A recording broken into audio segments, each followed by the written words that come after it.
I know that the easiest thing to do right now to get views on social media, YouTube and the likes, one of it is to abuse Apapa.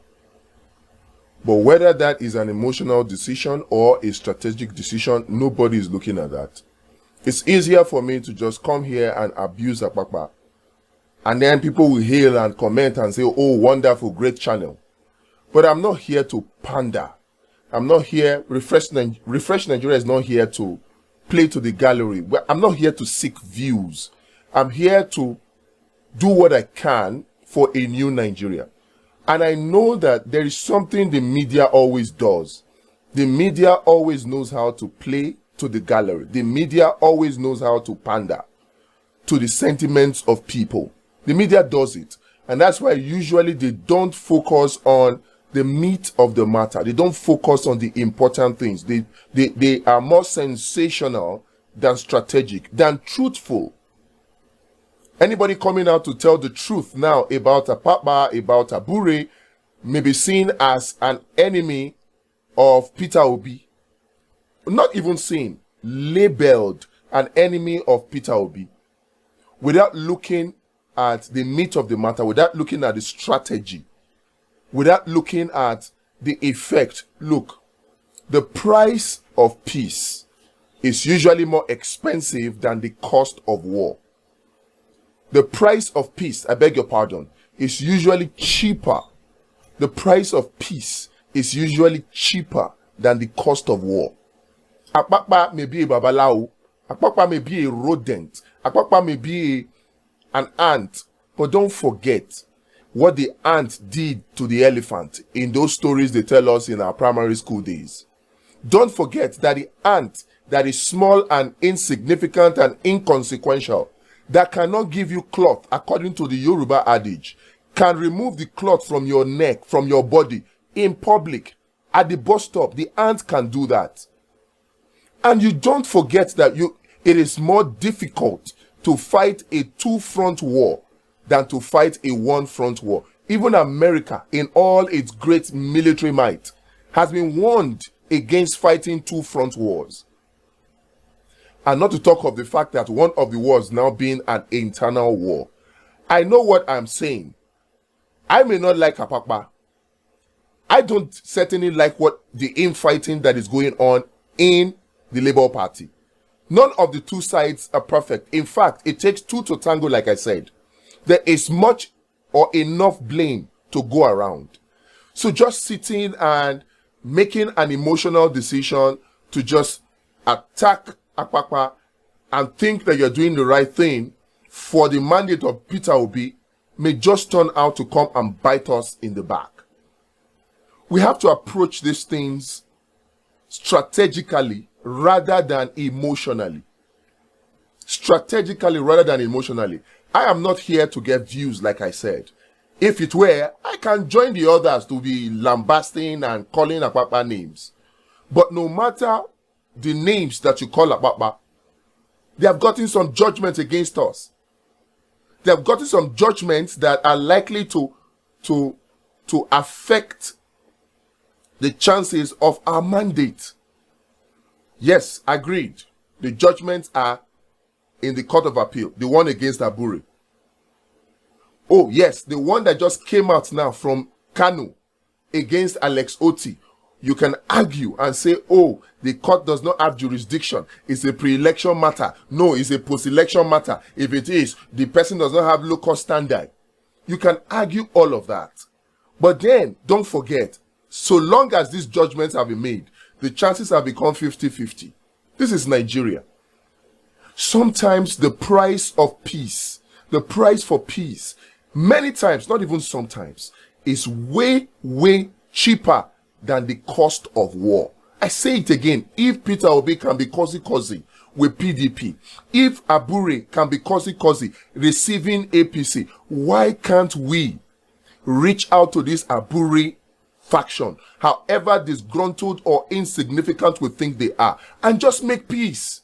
And then we can channel all of that energy to reclaiming the mandate.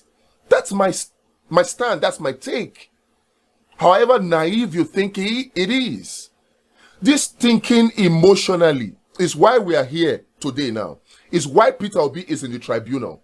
Thinking emotionally. We're all emotional that yes, everybody in Nigeria is in support of Peter Obi. So there is no need to think strategically to counter what all these other persons are about to do. That's why we're here. And if we continue to make that mistake of thinking emotionally rather than thinking strategically, it might just cost us the mandate. I am not interested in the views. I am more interested in getting the mandate back than saying what I think you want to hear. I will not do like what other channels are doing, telling you what I feel you want to hear. No. I will tell you what the truth is and how it will help benefit us. Peter Obi has the best idea. I am following Peter Obi because of my personal conviction. Not because I like him, but because of his track record, the simple fact that Peter Obi can be a governor and leave money behind. That got me. That's why I'm following him. And the fact that he's talking about from consumption to production. Many people don't know the effect of consumption. And so they don't appreciate the value of production. That's why I'm following Peter Obi, because of my conviction. I'm not following based on emotions or sentiments. No. I'm not following him because of, oh, he's Christian, or maybe, oh, he's from the Igbo, let's give power to the East. No. It's not based on sentiments. It's based on conviction. And that conviction, I know, if we can have somebody like Peter Obi as president of Nigeria, things will change. A new Nigeria can come. So I will not sit by and watch and play to the gallery and say things that I think that you people like to hear just so that I can get views when I know that it will jeopardize the chance of reclaiming this mandate. I won't do that. The price of peace is cheaper than the cost of war. This war within the Labour Party is unnecessary. And I've appealed to both parties. I've appealed to the Apapa party, please sheath your sword. I've appealed to the Abure party, please call for peace. We don't need all this washing our dirty linen in the public, at least not now. At least not now. Those of you who are close to Peter Obi, talk to him. Stop this sentimental thing. Yes, they are rodents. There's a reason great writers of old say things like, people like Sun Tzu, Robert Greene, in The Art of War and 48 Laws of Power. There's a reason they say and emphasize statements like this. Keep your friends close, but keep your enemies closer. There's a reason Jesus Christ of Nazareth, Jesus Christ our Savior, there's a reason he kept Judas Iscariot as one of his disciples. And much more importantly, kept Judas Iscariot as his treasurer. Despite knowing that he would betray him, he still kept him. That is strategic thinking, not emotional thinking. We can deal with this Apapa and his group thing better after we win the mandate back. I see there's a danger in towing this line of emotion. We should learn from PDP. We should learn from APC. This is how it happened with Odigi Oyegun when he was chairman of APC, and the rancors and the wranglings, infighting started with even his own, between him and even his own brother, Adams Oshiomhole. And he waved it off with a wave of the hand that, oh, he's a small boy, it's insignificant. Those people are causing trouble. And look at how it ended up. The same thing also happened to even the Adams Oshiomhole. Look at what happened in PDP even in the recent past now. Look at, if somebody had told Atiku that, look, call Wike and make peace with Wike, which they did, and he refused and said Wike was insignificant. Look at how it turned out.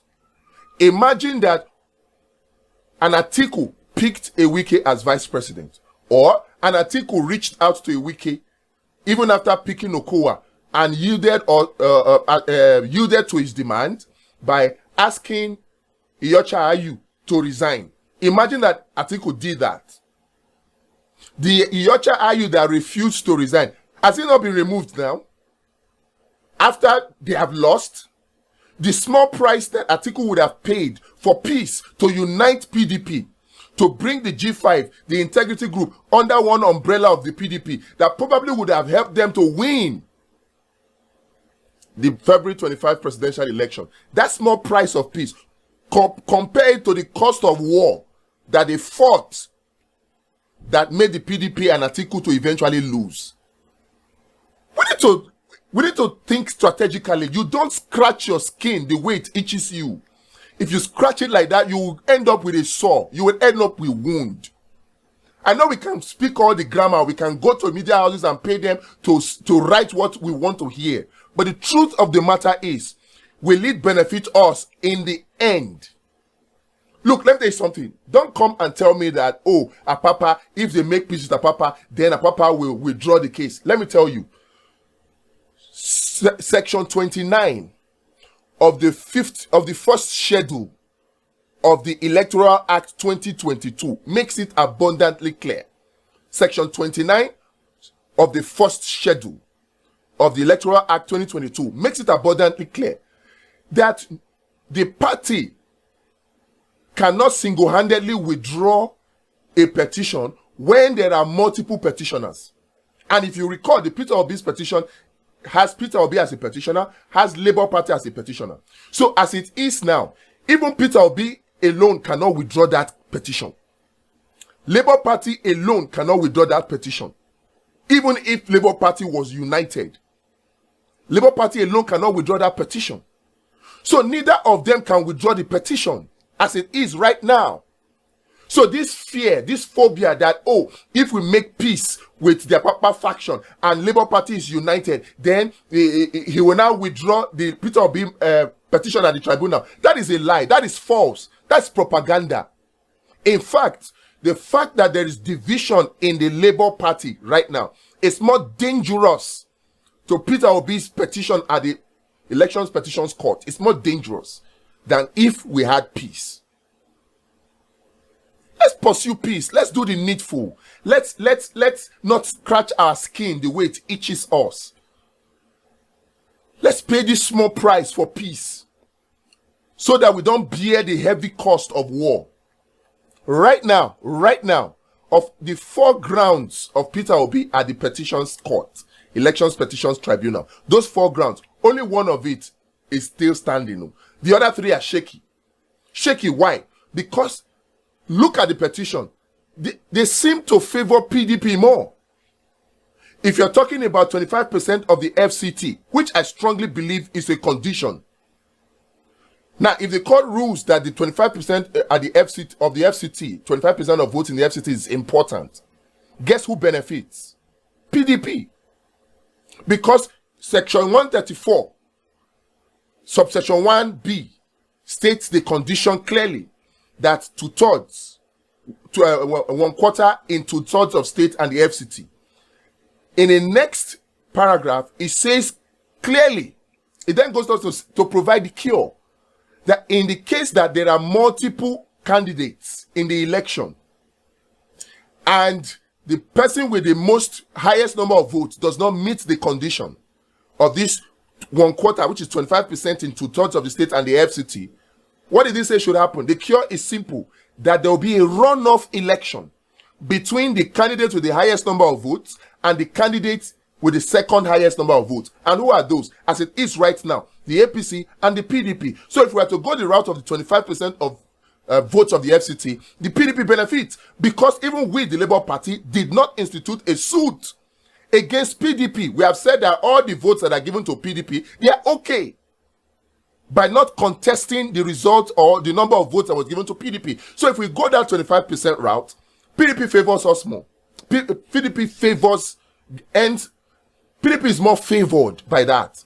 If you go to the disqualification, which is the second ground, whether you are saying that Tinubu is not qualified based on Section 137, subsection 1E of the Constitution of Nigeria 1999 as amended, whether you're saying Tinubu is not qualified because of his conviction, drugs case conviction in the US, whether you are saying that, oh, the ticket is also not valid or is not qualified to run because Shettima had double constituency nomination, that disqualifies the APC and makes their votes, all the 8 million plus votes that he got, to be wasted votes. If we're looking at precedents from what happened in Zamfara, from what happened in Bayelsa, if we're looking at that precedence, that tells you that if the tribunal were to rule on that, and they rule that yes, those 2 grounds are valid, and they disqualify Tinubu and Shetima, the Electoral Act also prescribes the cure for that.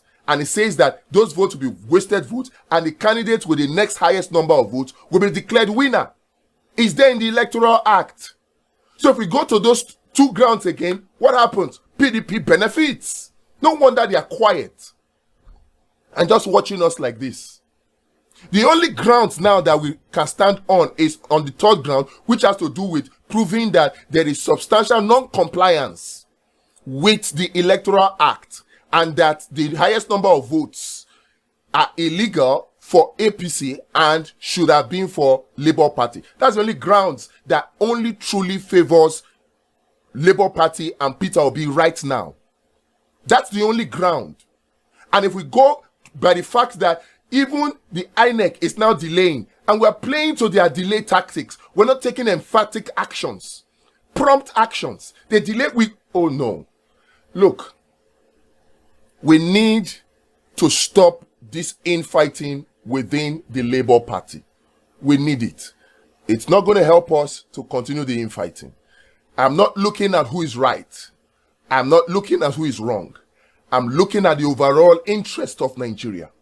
And I'm saying to you, call it naive, call it whatever, call it stupid. I'm saying to you that whose ear Peter Obi has, I'm saying to you that engaging in this needless war, it is needless, within the Labour Party has more detrimental effect to the overall mandate of Peter Obi. It has more detrimental effects. It has more detrimental effect. It doesn't cost us anything to end this thing. Right now, call the people together, unite the party, and let's form a common front. Like I said, the only front now that we need to fight this one win is to bring your Form EC 8A.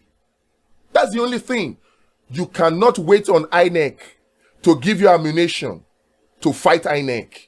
You have to bring your own ammunition. We are in the pre-hearing stage. The pre-hearing stage is where you would have expected that all the Form EC 8A from all the polling units that proves our case, those forms would have been printed and submitted. In fact, this discussion they are having now about which documents or which evidence to be accepted and which to be contested should have been on the Form EC 8A. And when we have settled, when it has been settled that the Form EC 8A can be tendered as evidence, then we coast to victory. That's the only ground upon which the mandate of Peter Obi can be reclaimed.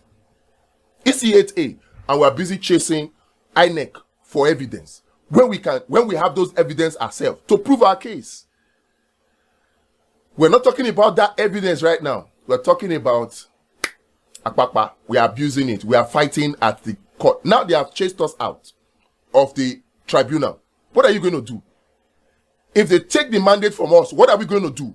We're going to fight? How much ammunition do we have? Everything does not have to be violence, violence, violence. We can use strategy.